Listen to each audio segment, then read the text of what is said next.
plan if we finish Warehouse in time is to play Up All Night afterwards. I think that was the plan. But it depends on what time looks like, so...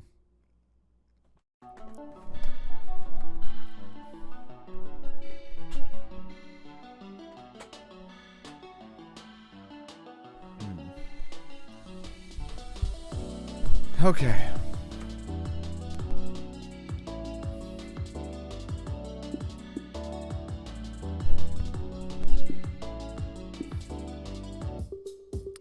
Picking up back here where we left off. We're starting with Esseth.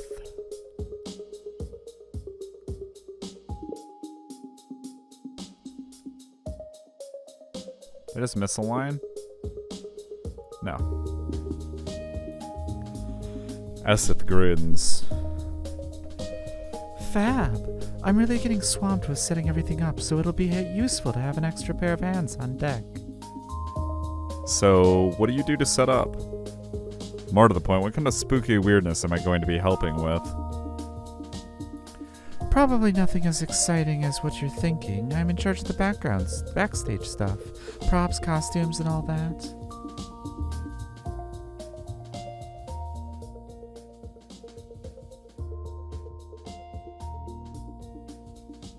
Sounds cool. Their snakes hiss in what I think is approval. It's a good thing I'm not scared of snakes. Glad you think so. Right, if you come back here tomorrow morning, let's say 10-ish, we can get to work on it all. Having a lioness? 10 seems barely reasonable to me. I'm glad I picked Esseth. If going with Morag means that I'd have to actually be actually functioning any earlier than that. Esseth just shakes their head like they've heard it all before. Don't mind her, Kevin. Let's swap details and we can take it from there. Soon after, once all the arrangements are figured out, the 3 committee members tip dirt over the fire, their meeting over. I wave and then head home, finally finishing my usual cut corner path across the yard of the warehouse. Sorry, warehouse.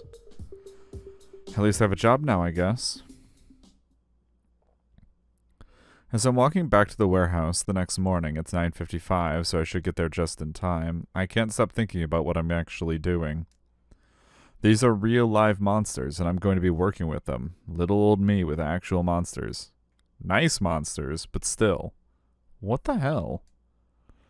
Well, they seemed nice last night, and a job is a job, but I can't stop worrying. Maybe they've slept on their decision and come to regret hiring me on. I reach the warehouse, the doubts and second thoughts churning around in my mind, and I'm feeling pretty close to just turning tail and heading straight back home. I don't get that chance. Cormac is heading out of the main door, and his face lights up as soon as he spots me. He bounds over joyfully and pulls himself up short just before he bowls me over. The whole movement reminds me of a big dog who wants to love everyone, but has to be reminded not to knock people over and lick their faces. Despite his wolf ears and glowing hair, his vibes are genuinely sweet and enthusiastic, and the massive grin on his face chases away all of my doubts about working here. Kevin, hi! Hey Cormac. You're working with S, right? They're super looking forward to it. I smile. Well, can't stop. Posters to make, posters to print, posters to stick up. You're doing the posters then? Yeah. Lucky guess. I gotta go, but nice to see you. You too. And he's gone. He's a ball of energy, that's for sure. Hopefully Esseth will be a bit more relaxed. As I reach the door of the warehouse, it opens from the inside to reveal the Gorgon himself. Esseth doesn't nearly tackle me the way Cormac did, but there's a warmth in their smile that makes me feel just as welcome. You made it. All right. Come on through. They lead me into the warehouse. Or should that be warehouse? Which, to be honest, looks just as grim and run down from the inside as it does from the outside. Oh, don't worry. This isn't where we're going to be working. This is part of the set. Right. Regardless, it looks just like a warehouse and has become pretty grotty with age. Yeah, we don't do heaps with the building itself, to be honest. It usually looks spooky enough when it just gets left as it is. It's one less thing to worry about, huh? Are you a mind reader? Esseth grins before their expression turns deadly serious. Yeah, I am. Is that going to be a problem? Oh, he was hoping that I didn't go as red as it feels I did just then. Esseth looks grave for a moment longer as the silence stretches out. I'm about to stammer out some kind of response when they grin and shake their head. I can't help but notice that their snakes have different reactions to the motion. Most of them just go with it, but one in particular coils tighter, flicking its tongue in a distinctly annoyed manner. Nah, just pulling your leg. It seemed like a pretty safe bet when I saw your face while you were looking around. Don't worry, your secrets are safe. Holy shit. Esseth just smiles crookedly, and I feel the corners of my mouth twitch upwards in response. I like a little bit of mischief myself, but I don't think I've got it in me to be mad with them. Is that bothering you already? It's not too late to come help me with the paperwork, you know. For the second time in as many days, I nearly jump out of my skin. I didn't even hear Morag come in, but there she is right in front of us. Taking a second to calm my racing heart, I smile. I'm good, thanks. Doing paperwork is one of the circles of hell, I'm pretty sure. I dig working with my hands over filling in forms any day. And besides, even though she seems pretty nice and all, Morag still scares me a bit. Well, a lot. Despite their terrible sense of humor, or maybe because of it, seems a lot friendlier. Suit yourself. You can't escape all the paperwork, though. I've got a couple things for you to sign. It's not exactly exciting, but I take it you do want to get paid, She's right. Capitalism sucks, but in this society we can't avoid it, right? I'll let you get on with that and start doing some work. When you're done signing your life away, head on through. Second door on your left. I nod and they disappear down the corridor. The forms Morag gives me look pretty standard, just the usual stuff about bank details, wages, and all that. I fill them in quickly and hand them back. Not quite what I was expecting for a haunted house run by demi-humans, was it? All this paperwork seems pretty normal. Yeah, demi-humans is what most of us prefer, and we have to take care of our accounts just like anyone else. More's the pity. We don't officially exist, but the money sure does. Wow. Yeah, well, thanks. I'd better let you get on. Lots to do and not much time to do it. And on that friendly note, she disappears again, and I'm left on my own in the back of the warehouse. Second door on the left, wasn't it?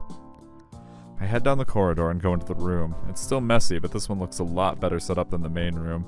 It's not full of dust and cobwebs for a start. There's some cabinets and stuff in here that I assume is left over from when this place was the warehouse office.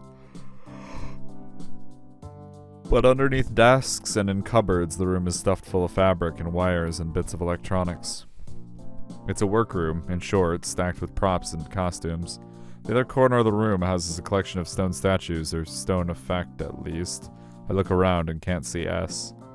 They must have popped out for a second, so I decide to take a closer look at the props while I wait. I can see the statues look like they're made from gray painted styrofoam, but that said, they're super realistic. Esseth does really good work. Take a closer look at one of the statues.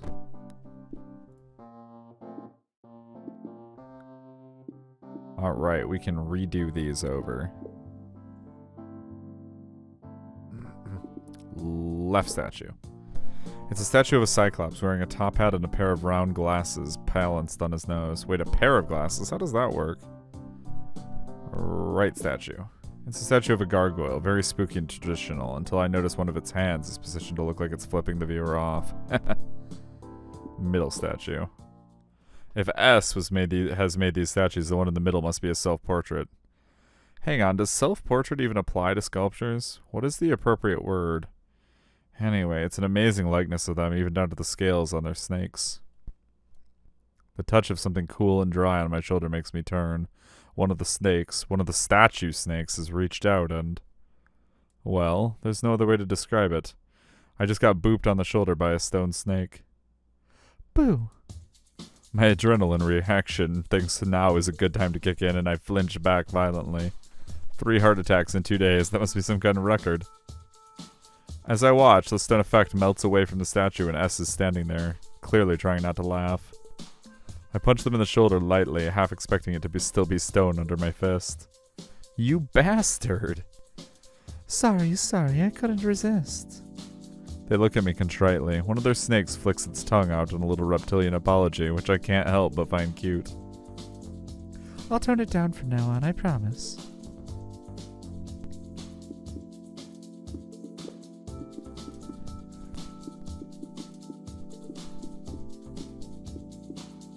You don't have to, but be careful, I might just prank you back. Esseth grins. So you can dish it out as well as take it? You bet. Esseth nods slowly, trying to look serious before a broad smile creeps across their face. I'll have to be on the lookout then. I put on my best ominous face. Better get used to sleeping with one eye open. I can't keep up the spooky look for long. I start laughing and they soon join in. Kevin, this should be a fun few days. I hope so. Right then, let's get to it. So you said you're on props duty? Yup, props, costumes, and electronics. Okay, cool. Well, I've helped a friend with costumes for Canine Con a few times, so I know one end of a needle from another, if that helps. Esseth tips their head back and spreads their arms wide. Ooh. Katie and Party, welcome to the stream. Thank you for the raid. How are you all doing tonight? Hopefully you're not all getting ads.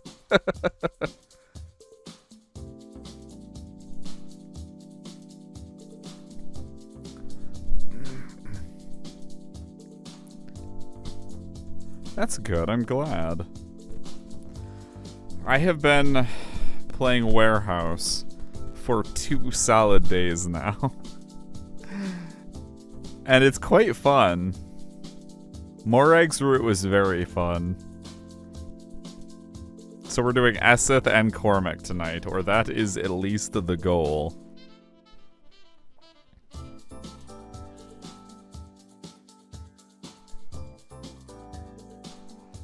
Thank you. Whatever gave me this gift of a human. They straighten and beam at me. Yes, that would help a lot. I've got to get the lighting rigs set up and connected, so if you can work on the costumes, that'd be amazing. Cool. I can do that. What am I doing exactly? Well, this year's theme is like spooky Victorian kind of vibes, so we're going with some pretty old-timey costumes. We've got everyone's measurements and patterns all drawn up, but there's a lot of cutting and sewing to do. Esseth frowns. And the worst thing is, I brought my sewing machine in when we were starting to set up, but it's gone completely missing. Part of the reason I'm so frantic is because I've got to hand sew all of this, and it's going to take about 1,000,000 years. That sure sounds like a challenge, but I'm here now and I can't back down. Say no more, I'm on it. Pick up a pair of scissors and get to work. Yay! Snip snip. So. It feels like I've been cutting and sewing for hours. You probably have. I like the feeling of satisfaction that comes with a neat line of stitches, but at the same time I've stabbed my fingers so many times I've lost count. I'm making visible progress, but it doesn't really feel like I'm getting anywhere, particularly when I look at the piles of fabric still in front of me. There's a bang from over in the other corner of the room, and I look up to see Esseth backing a ladder into a wall. They see me looking up and wave. I think I'm done with the lights. Need me to come over and help with the costumes? Please? They jog over and take a seat next to me. How about we take one job each? Should speed it up a bit. Sounds good. I like the fiddly sewing work, but I'm more than happy to do either. Which would you prefer?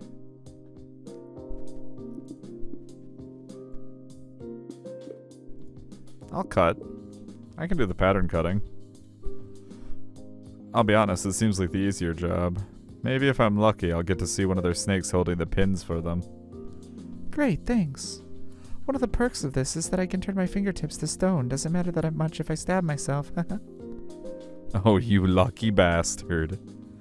Does mean I blunt the needles pretty quickly, but you win some, you lose some. I take blunt needles over getting stabbed any day. Esseth smiles and picks up a few pins. Well, let's get to it. The work seems to go a lot faster with Esseth helping. A little way in, they pass me some pieces of fabric that looks like they've been cut to fit a pretty rough frame. Wow, whoever's gonna be wearing this one is ripped. Esseth laughs. Yup, that's Cormac's. I nod. He had the look of someone who works out. Or at least spends a lot of time running laps of the park after a tennis ball. He's in his wolf form for most of the haunt, but he still needs a costume for when he goes outside to wrangle customers. Oh, I've been meaning to ask. How do you know those two? Well, they've known each other from way back when. I think they were obnoxious theater kids together at one point, actually. No way. Oh, yes way. Apparently there are photos, but Cormac always forgets to bring them in, and Mo is never going to share, so they're pretty much lost forever. That sounds about right. But I met them the first year they ran the warehouse. They put out a call for people with set design experience in the demi-humans in the Northwest Community Forum, and I answered. You had set design experience back then? Well, not exactly practical experience, but I took some uni courses on set design and practical effects. I nod, wanting to be polite, but still not quite believing it. How did they blend in at uni with all those snakes? Online courses, I mean. They shrug. I wanted to be an actor back in the day, but, well, you can guess why that was never going to turn out. Yeah, still sucks though. Nah, I fell in love with all this part of it. Probably more than I'd have liked acting if I think about it, and with the warehouse, I get to dress up and spook people anyway, so that's fun. I grin. Sounds like it. After a few more minutes of work, I have to stifle a yawn in the crook of my elbow. Even though it's only the early afternoon, I'm getting tired, and it looks like Esseth is feeling the same way. I can't keep doing this without I can't keep doing this without caffeine. You've already made such a dent in my workload. The rest of the costumes can wait. Come on, we're getting coffee right now. Aye aye, Chief. There's a cheap coffee shop a few minutes a walk away. It's a pleasant enough day despite the wind, and we take our sweet time walking there and back. As we go back through the warehouse, cups in hand, a flash of something pastel orange catches my eye as we pass by a room. Just a sec. I go into the room to investigate. There's nobody inside, but a laptop, a few garish printouts, and a half-eaten bag of beef jerky are set up on the floor. And behind them... Esseth, is that your sewing machine? Wait, what? They come into the room and I can see a range of expressions. Delight, confusion, mild annoyance cross their face. Confusion seems to be the one they settle on, though. Yeah, that's it, but this is Cormac's room. And what's that? There's a tangled bit of sturdy fabric caught in the sewing machine, something made out of thin strips. A faint memory surfaces in the back of my mind from when I spent my holidays on my aunt's farm. It looks like a piece of tack for a horse. And the fabric is blue-green, like the ends of Morag's hair, but why? After another beat of confusion, Esseth finally shrugs. Who knows why Cormac does what he does? I'm sure he's got a good reason for it, but... They pick the sewing machine up. The needs of the many outweigh the needs of the one, and that pile of sewing to do is the biggest damn need I can think of. Yup, I'm with you on that. With the pressure of hand sewing taken off our shoulders, we sit on the floor of our workroom, sipping mostly hot coffee and deliberately ignoring the many, many things still to do. I can't help but shake my head. I'm working with, well, having coffee with a real-life Gorgon, and it's a really good time. We sit in companionable silence for a moment, then Esseth gives me a searching look. You've still got questions, I can tell. Oh, do I ever. Of course I'm less than eloquent in saying that. Huh? You're working with demi-humans. In your situation, I'd have heaps of questions. Well, this is your free pass.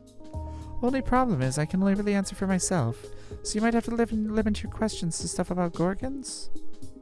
Anyway, go on. Whatever you'd like. Don't worry about being rude. Just fire away.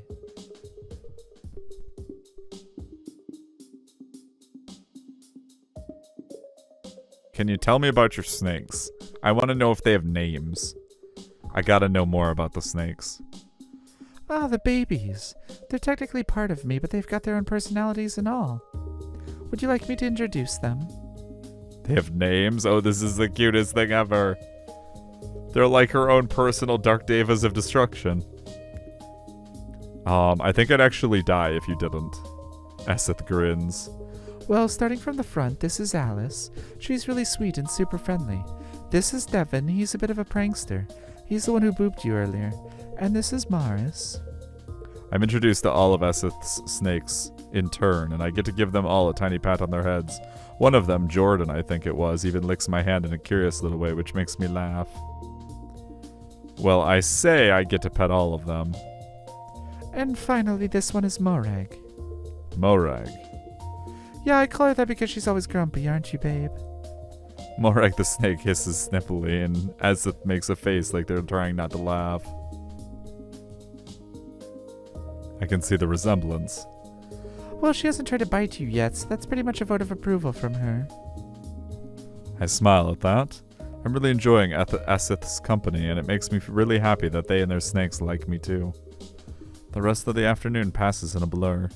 Finding the sewing machine has made things go much, much quicker, and when Esseth puts some music on, we really start, well, getting into the groove of it.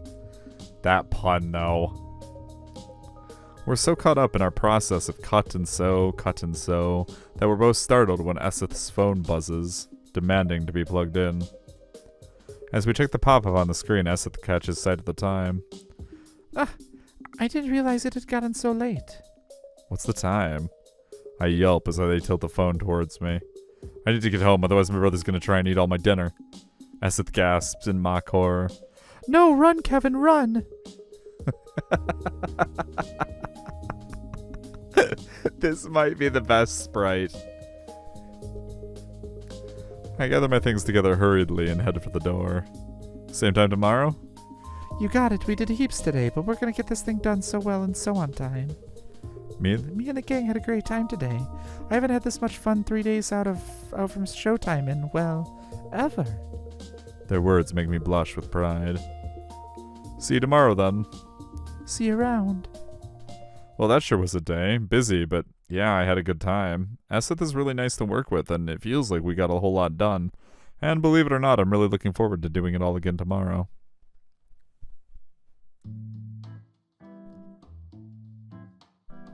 The second day starts off much the same as the first. I grab some toast and head out rushing to get to the warehouse on time. Unlike yesterday, though, I'm feeling a lot happier about where I'm heading. It's excitement rather than nerves.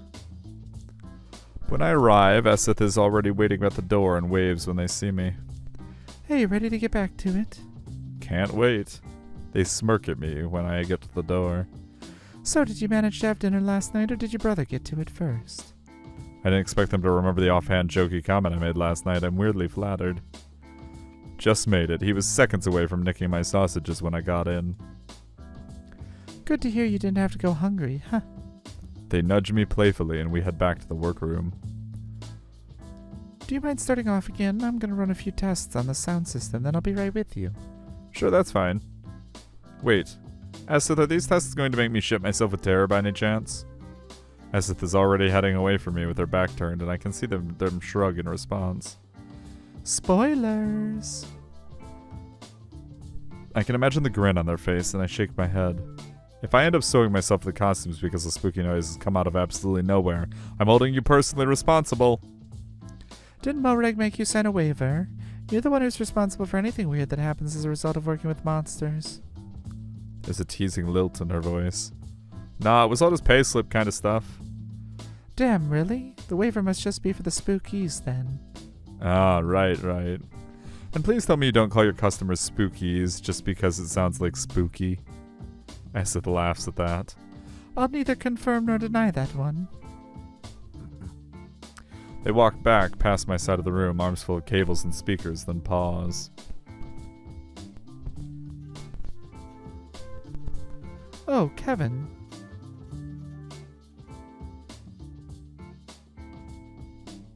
They shrug with one shoulder. My friends call me S. Slowly, I smile.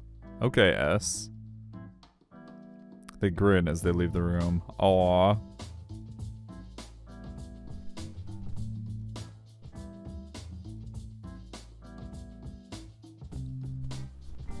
True to form, there are soon some horrific noises that echo through the entire warehouse. Still, before each growl, scream, or ghostly moan, S shouts a warning, which is a help at least. I'm in the middle of hemming a skirt when I hear S yell something from the back of the warehouse. Kevin, hey, guess what I found?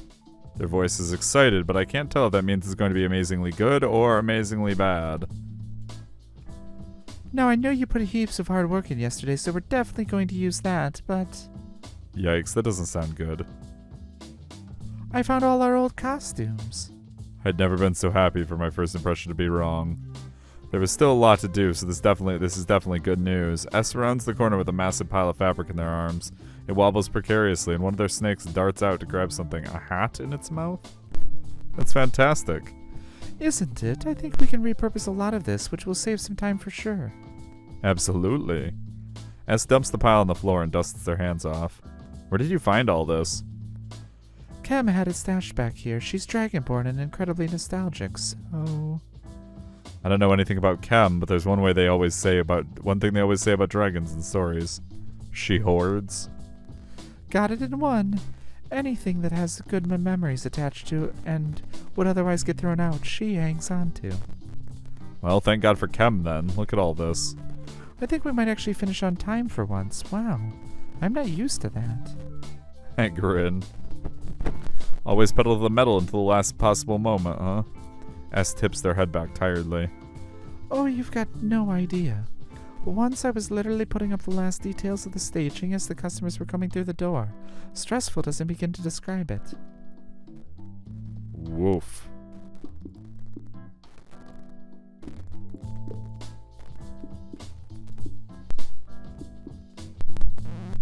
Wish I'd been there to help.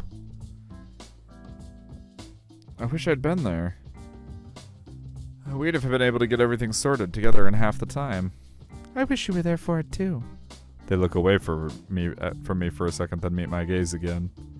And to be honest, it's not entirely about the efficiency of the whole thing, although that is part of it.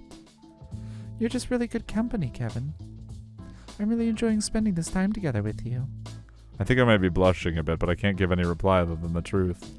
I'm really enjoying spending this time with you too. S coughs, sounding awkward but pleased. Aww. Anyway, should we get all this sorted? Between this and everything we did yesterday, we should be set for costumes by the end of the day. Ah, fantastic. Buoyed by optimism, we set to. The pile has all sorts of costumes in it, far more than we need, but we find quite a lot of useful things. There are basic shirts and skirts and pants that need hardly any alterations, which massively reduces our to-do list. And there are some other things, too. Towards the bottom of the pile, I find a tiny cowboy hat that looks like it would fit a doll. A moment later, I find another and another. S? I hold the little hats up and shrug. I forgot about those. Wow, that brings back memories. Of what? Last year's warehouse. The theme was Western, so I really went to town on it all. All the gang got little hats. May I? Oh my god, please do. They take one of the hats from me and put one on one of their snakes bends down obligingly. With a smile, S puts the hat on its head.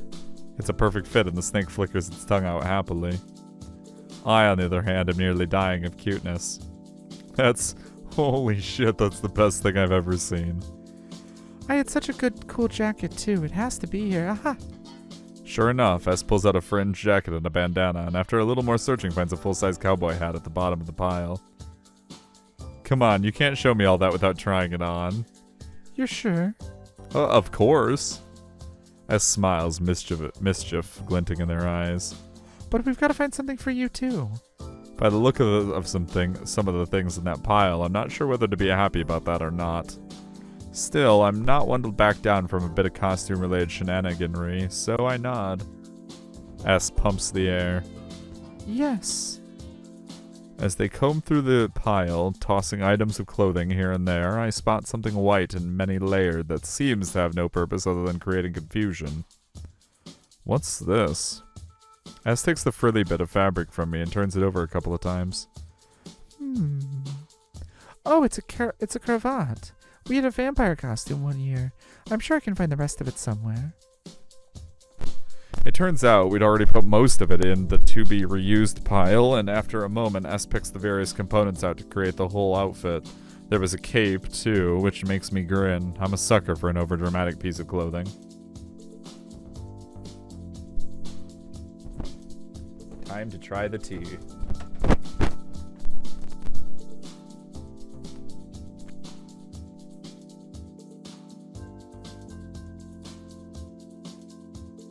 It's not bad tonight. It's a little weak still. Needs to steep more. As his eyes light up. You like the look of it? Who doesn't like a cape? That's one of my rules for life. Never trust anyone who doesn't like a cape. They nod seriously and I play along. Of course. It's why I trusted you implicitly right from the moment I saw you, you know. I thought, this human has just stumbled upon us, but I know they're the right sort. And I decided to make the others let you in. Oh, you made them do that, did you? Yup, absolutely. I was the only one with a deciding vote, and it was entirely because you like capes. I can't keep a straight face any longer. They hold up the various bits of costume and look from them to me. I reckon this would be about your size, don't you? I take the cape, waistcoat, cravat, and fake fangs that S passes to me. I fumble a bit with the cravat, but it only takes a minute before I'm kitted out in full vampire getup. When I turn back, S is wearing their jacket and bandana, and all their snakes had their own teeny hats on, too. Like it? I love it. You're looking pretty good yourself, Count Von Fangenstein. That's the best vampire name you could think of? S shrugs, grinning. I was pressed for time, so sue me. No, I wouldn't do that.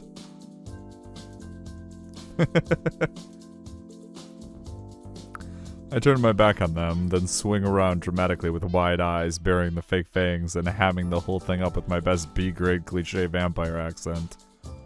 I would just drink your blood instead. Ah, ah, ah. At that, S loses it completely and tips their head back, cackling. I don't know why we need to have actual demi-humans operating this. You do just as well.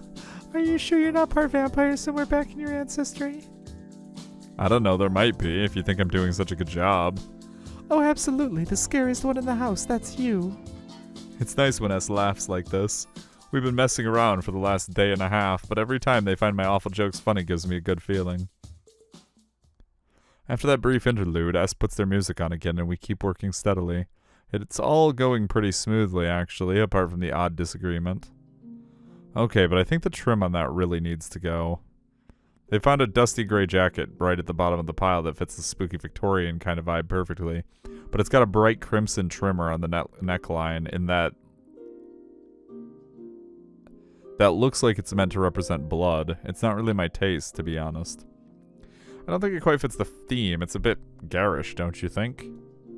Nah, I like it. Still, you've been making good calls so far, so final word's yours.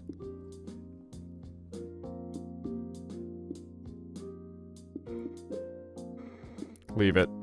Yeah, I'll leave it. You probably spent ages on it and it does look cool, I guess. Well, it was really just sewing on a bit of fancy ribbon, but I'm glad you like it. Yeah.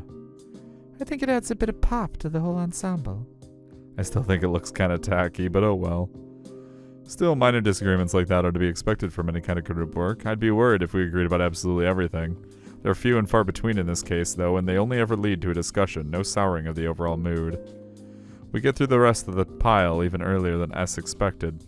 By 4 p.m. we have all the costumes for Halloween sorted and ready to be worn.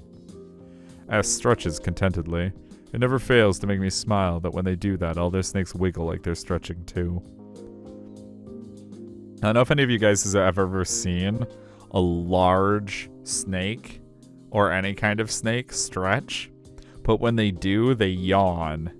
And when they yawn, their mouth opens like wide, and snakes don't just have the ability to unhinge their jaw, they also have the ability to separate their mandible into two separate pieces that allows it to like stretch more at the bottom of their mouth. So when they yawn, they'll separate the two sides of their mandible, and they'll stretch them individually. So it's like watching their chin move like a forked tongue would. It's the weirdest thing, but it's so fucking cool.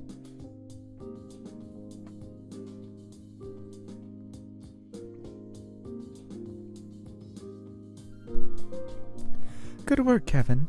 You too. I'll drop the stuff off we're not using back to Chem, and then, wow, I reckon we can call it for the day. Nice. It's good we finished now, because it'll be an early start tomorrow. How early are we talking here? S smiles. Not that bad, I promise. Just 9. We'll need to get all the set dressing in, and hanging up the sheets always takes longer than I think it will. Which is why you had to get it done when there were people in it that one time. Their reassuring smile turns to a rueful grin. Yup, that's it. Well, enjoy the rest of your afternoon. I'll catch you tomorrow. See you then. Bright and early. I stick my tongue out as I head out the door. The late afternoon sun is lovely as I walk home, and I'm glad that this year S will get to appreciate it too, rather than being stuck in the warehouse until all hours. I can't believe that tomorrow is the last day we have for prep. If it's anything like these two, it'll just fly by, and while I'm excited for the big day, or rather the big night, I'd like to stay friends with S and the rest of the gang even after the show is all over. Still, I can't say I'm not pleased to get a bit more of the afternoon to myself. From the sounds of it, tomorrow is going to be easy. That extra hour really makes a difference. Particularly because I know I'll need to factor in the extra time to head to the coffee shop and pick up some much-needed caffeine for me and S. I make sure to get S the largest size they have. A couple of days ago, I noticed them giving their snakes a sip or two of coffee each, and I think we all need as much sweet, sweet ambrosia as we can get. Even with the trip to the cafe, I managed to make it in time, and S's eyes light up when they see me. They light up even more when they see what I'm holding. I take it personally, but I know exactly how they feel. Kevin, you're a lifesaver. Thought I'd need some myself, and I thought you'd need some even more. S takes the cup from me with visible delight. Oh boy, do I ever. They take a big sip and sigh happily. I try to do the same, but the coffee is scalding hot. They must have turned the inside of their mouth to stone or something to avoid getting burnt. And sure enough, a moment later, S is holding the cup up for their snakes to dip their tongues in. I desperately want to take a photo, but it would probably be rude. The bubble of calm silence doesn't last long. Having drained the coffee, S rolls their shoulders back with an audible crackle. It's very much a psychic up gesture, and I know how they feel. Right, well, lots to do and only a day to do it. Yep. S looks at me. Everything about their effect is serious and steady, but there's a twinkle of excitement in their eyes. As much as they've complained about previous setting up days, I think they really do love the manic energy of the last-minute rush. Ready? Ready. They nod in satisfaction.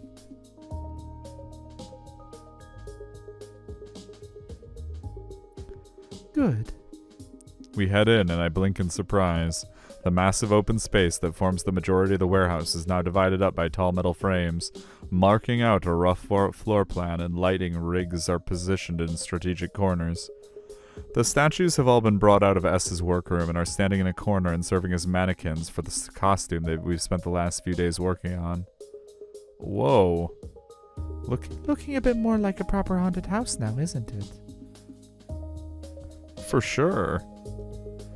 Still, it's far from being finished, and S wastes no time in pointing out what still needs to be done.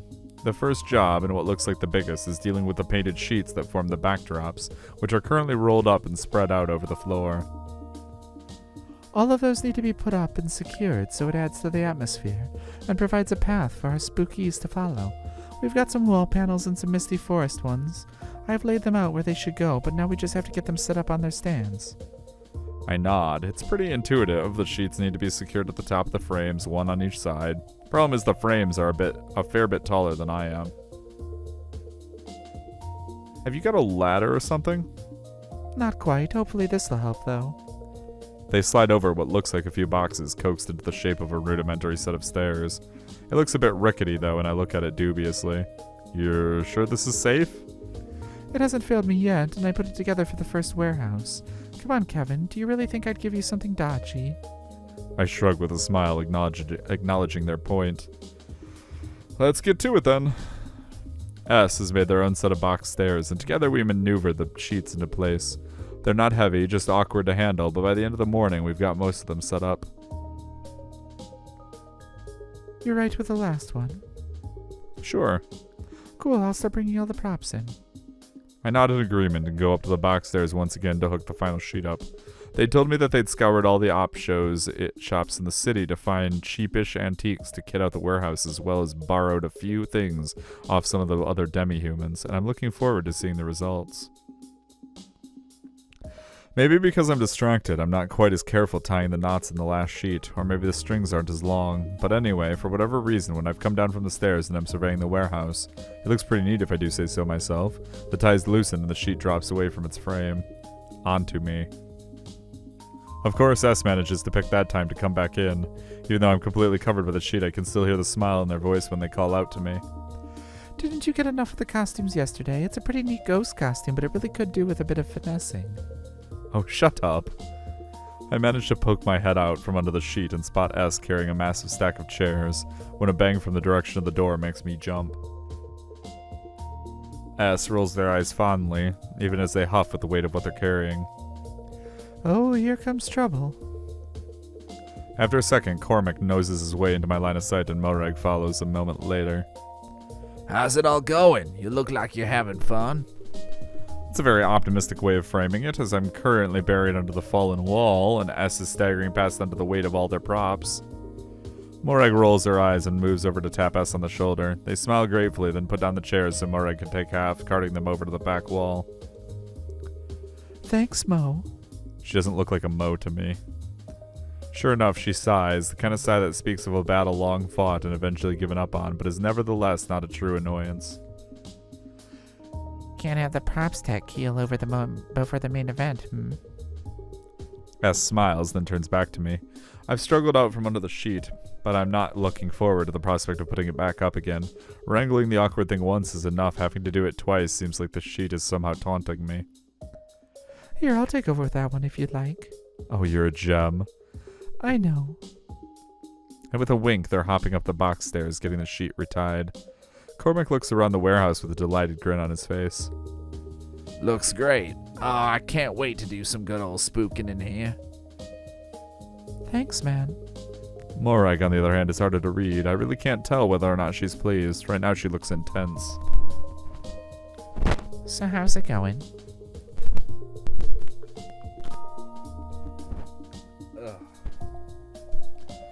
Yeah, we're actually running on time for once. Kevin has been a major help, so we'll have it all set up by the end of the day. That's good. Mind if I have a look around?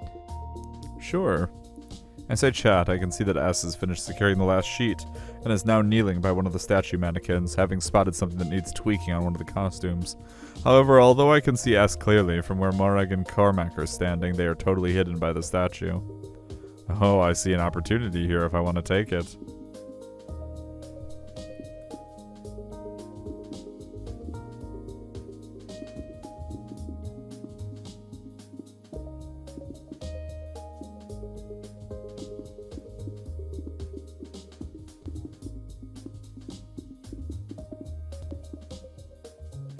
I don't know.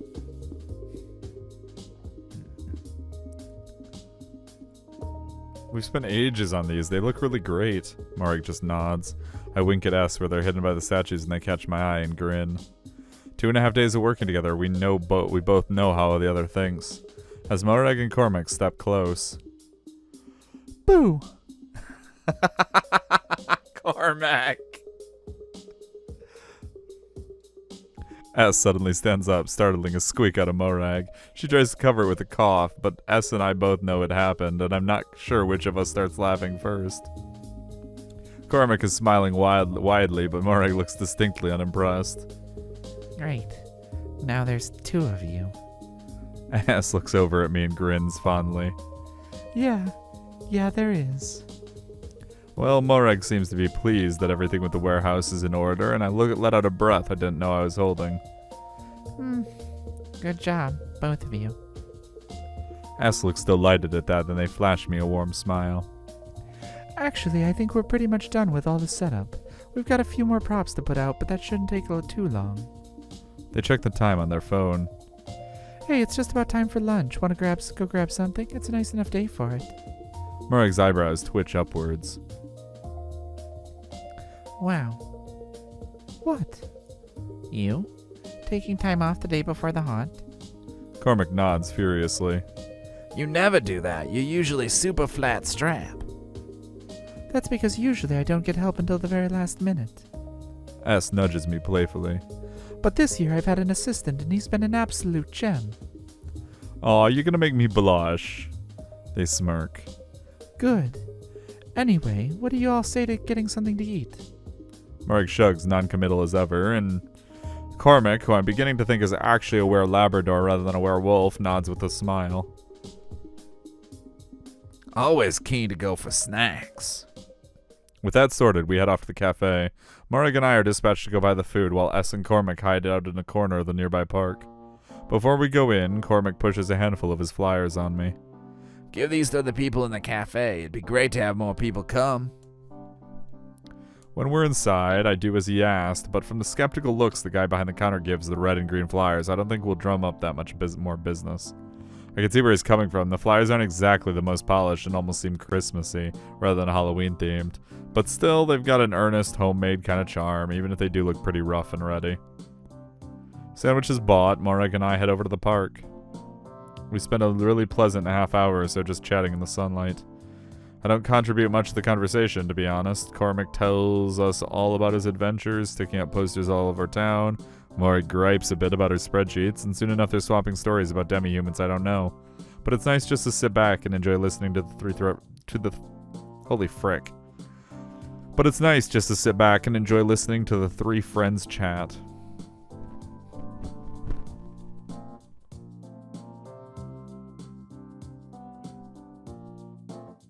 At one point, S raises their eyebrows at me when Morag and Cormac share a reference that can only confirm them as being theater kids together, and I have to try and keep myself from giggling. I can't believe that only 3 days ago I was terrified of them all. And then the conversation turns to me and I'm suddenly reminded of why that is. So S, how's Kevin been doing? Did we make the right decision bringing him in? Heck. S smiles. I'm sitting close enough to them for one of their snakes to touch its head against my shoulder, and the tiny contact reassures me. Kevin's been doing great. He's the only reason I'm this relaxed right now. He's a dab hand at putting costumes together and setting up scenery and just generally stopping me from having about 30 heart attacks a day. They flash me a grin before turning back to Morag. I don't think I could have pulled this off without him. For a moment, my eyes are magnetically drawn to the ground. I appreciate the praise, but shit, I can't handle a compliment. Then I perk up and nudge S. Only because it was so easy working with you. I direct my next words to Morag and Cormac. I've had a great time setting all this up with S. It's really been a blast. Morag looks at me intently for a second, then tilts her head. We'll have to get you back next year then. A repeat paying gig with new friends? I'm definitely in. Sure, if you'll have me. Cormac takes it in his usual enthusiastic way, but it's S's reaction I'm really looking for. They grin at me brightly. Absolutely. I smile back. Yeah, this is something I'll look forward to coming back to. After lunch, Morag heads off to do, well, whatever it is she's been doing, but Cormac hangs around at the warehouse with us, helping to cart bits and pieces of furniture. It takes a while, but we get finished with plenty of time to spare, and S takes a moment to look at the whole setup, taking it in with pride. Looks like it's all done. Good job, team. I'm just now taking a closer look at Cormac. I thought he was a bigger dude, but I'm just now realizing that that's like an optical illusion created by how overly oversized his coat is. Presumably because when he turns into wolf form, he doesn't want to ruin it. But like actually looking at him, he actually like looks like he's actually pretty thick or fit.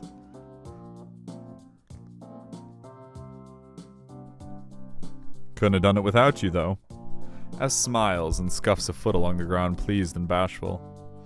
Oh, and thanks for helping with the heavy lifting, Cormac. No worries. How's the marketing been going? Yeah, great.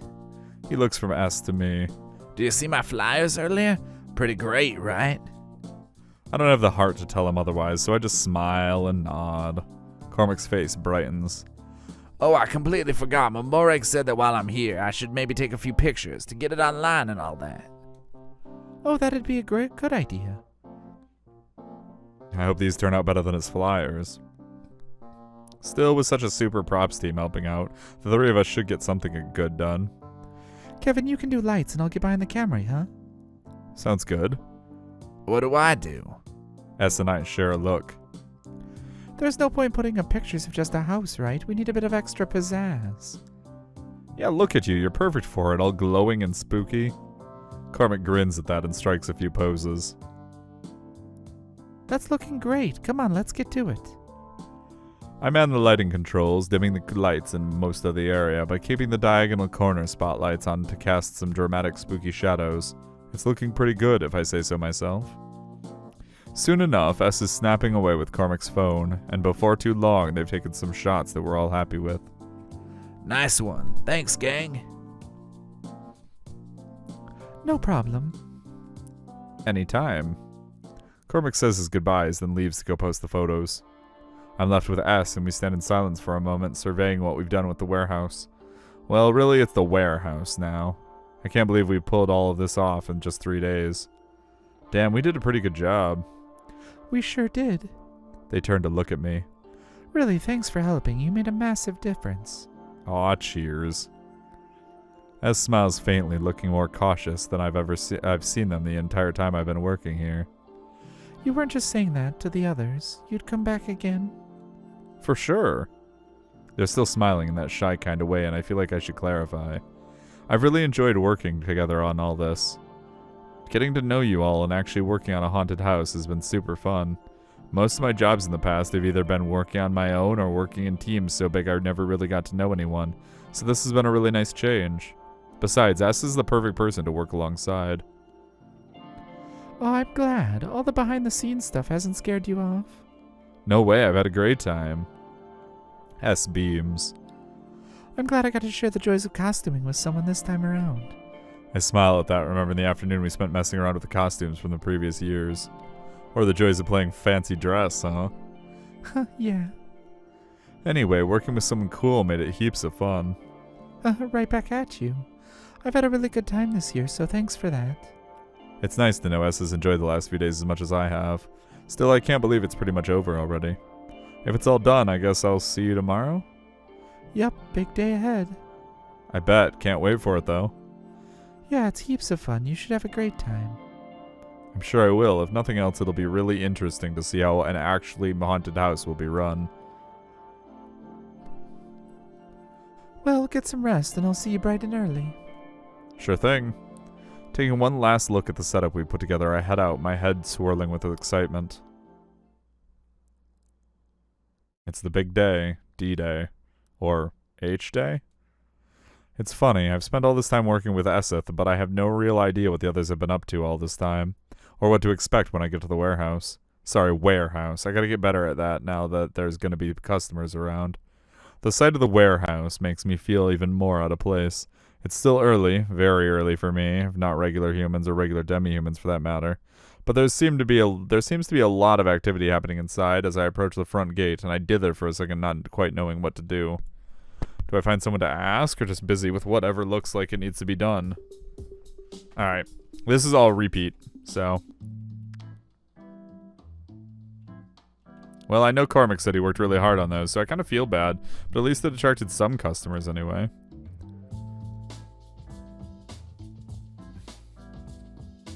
Oh, we're working at the front desk, it looks like this time.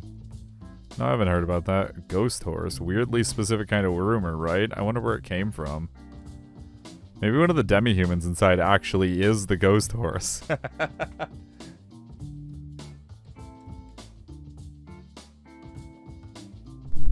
And it's probably for the better that nobody can see into the warehouse from here. After a few hours, Morag comes to relieve me. I shrug but make a mental note to get someone to ferry some food and water out to her later or something, then I head inside. It's wild that Esseth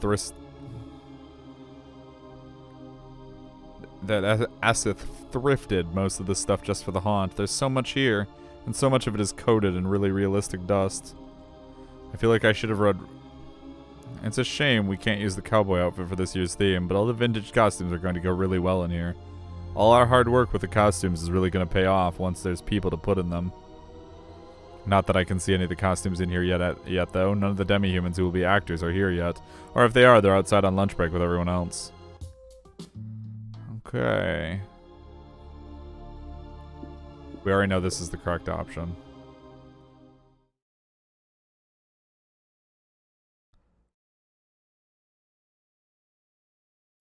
What voice did I give her? What are you doing down here? It's a Cyclops with bright pink hair. I think I've seen her around talking to Morag. She pokes her head around the side of the hallway and looks down at me. Just sitting. There's a party about to start outside. Stop moping and hurry up. She disappears after that, dashing out of sight. Yeah, we can skip. We can skip for a while. There we go. Managed to say, snake a slightly battered slice after one of the crowd has dissipated. Okay, it's cake time. Hey, it's me this year. I was so sure it'd be me. I can just see Esseth past the fire. The snake's all bending down to inspect the coin closely. Hey, I'm glad. Esseth certainly deserves a little windfall of money after all the work they put in this year. My slice of cake and I head back towards the fire, finding a spot on an empty bench upwind so the smoke doesn't get in my eyes. To be honest, the cake tastes more like bread, too. Skippy? Wait, what? What did I fuck up? Oh my god, I fucked something up and I don't know what.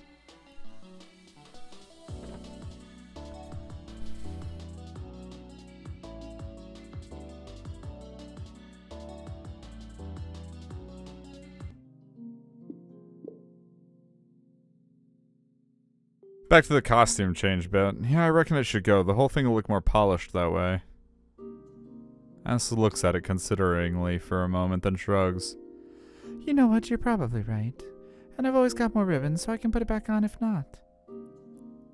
With a few careful snips, they cut the trim away from the collar and carefully regard the finished product. Yeah, that is better. They nod approvingly at me. Good on you for sticking to your guns. I actually do prefer your version. Aw, cheers. I'm really glad I stuck up for myself then. And then we can skip. This is an added scene. That might imply we did good this time. I can't help but imagine them enjoying a nice walk in the golden afternoon light, all their snakes soaking up the warmth. I can't believe that tomorrow is the...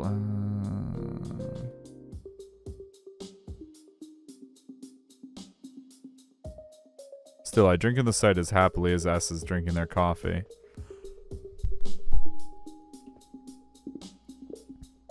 I still think this is the right call. S slings a fond arm around my shoulders. Aw, that's different.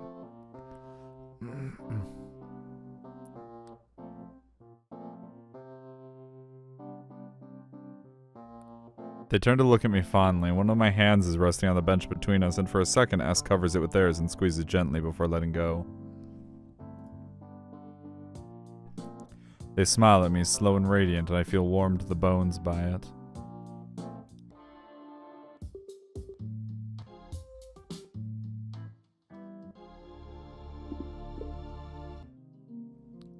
Come on, good ending.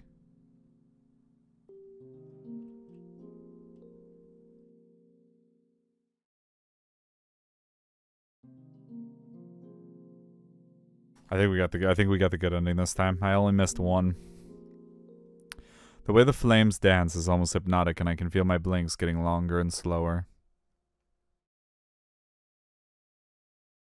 I might have shut my eyes for just a moment when I feel a gentle hand on my shoulder. Hey. I start into proper wakefulness at the sight of my fellow props worker and new friend.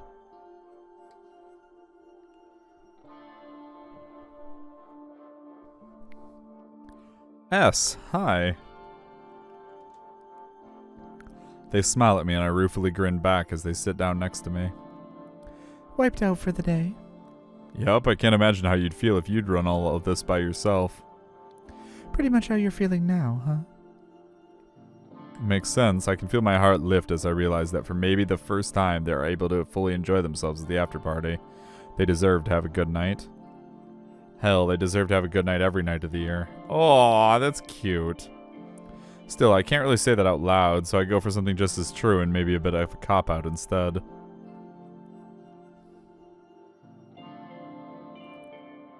GG, foe.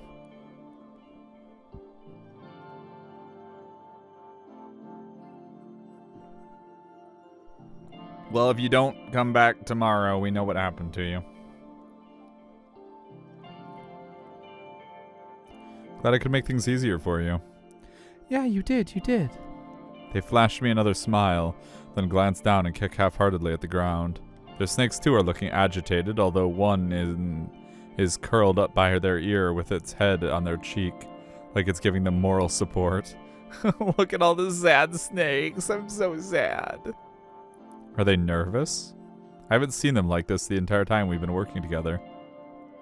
Is something up? S meets my eyes. No, nothing's wrong. It's just I'm trying to think of the right words. Whenever you're ready. The silence between us is soft and comfortable. I'm still knackered, though, and I know that S is fine with initiating casual contact, so after a moment I rest my head on their shoulder. Okay, I think I've got the words now. I can hear the gentle smile in their voice. Aww. Yeah. Yeah, Kevin. I've really had a good time working with you over the past few days. When I've done the warehouse before, I've always had fun, but this was the first time I've done it with someone who really gets me, you know? And it's made me wonder, how would you feel about doing some things together that aren't work-related? Like going for drinks or dinner? I sit up and look at them with a smile. Their eyes are hopeful, and for once their snakes are still, looking at me with that same hope in their little button eyes. S, are you asking me out? Their shy smile gets wider. Yeah, I am. Good. Aww. Oh my god, this is too fucking cute. I rest my head back on their shoulder. Because if you hadn't, I'd have had to do it myself. I feel a laugh rumble through them, and they dip their head to rest it on mine. I can feel their snakes gently playing with my hair as we both sleepily watch the sparks from the bonfire float into the night. Maybe Halloween isn't so bad after all.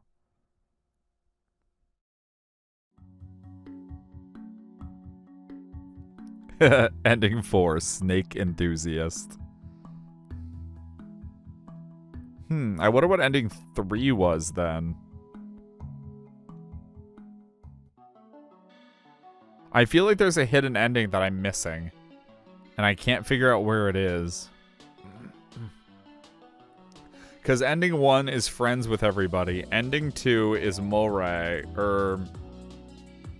is dating Morag. Ending 4 is dating Esseth.